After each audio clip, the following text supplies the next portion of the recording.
जो अलग अलग यूनिवर्सिटी में जीएनएम पैरामेडिकल और मेडिकल की पढ़ाई कर रहे हैं। किसी का कोर्स 3 साल का है, किसी का 2 साल का है, तो किसी का 5 साल का है, लेकिन अभी तक पढ़ाई शुरू नहीं हुई है और जिसने परीक्षा दे दी है उसका रिजल्ट नहीं आ रहा है। यानी पहले तो पढ़ाई शुरू होने में देरी और जिसकी पढ़ाई परीक्षा दोनों हो गई उसका रिजल्ट आने में देरी। जिसकी वजह से क्या हो रहा है जानते हैं?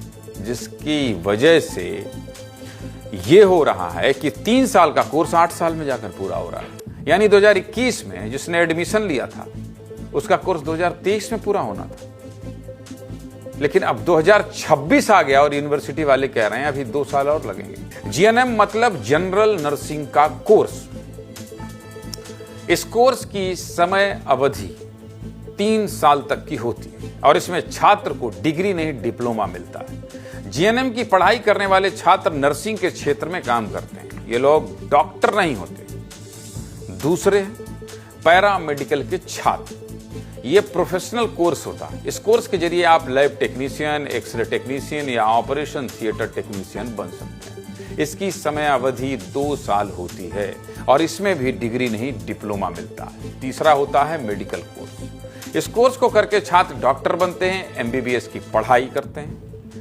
मेडिकल कोर्स में ही शामिल है एमबीबीएस की पढ़ाई और इसकी समय अवधि लगभग 5 साल होती है और इस कोर्स को करने के बाद आपको डिग्री मिलती है। समझ गया? बताइए। हालांकि पुलिस और कॉलेज के स्टाफ ने इस छात्र की जान बचा ली, लेकिन इस वीडियो को दिखाने का सिर्फ यही मकसद था कि आप इन छात्रों के दर्द को समझिए भाई।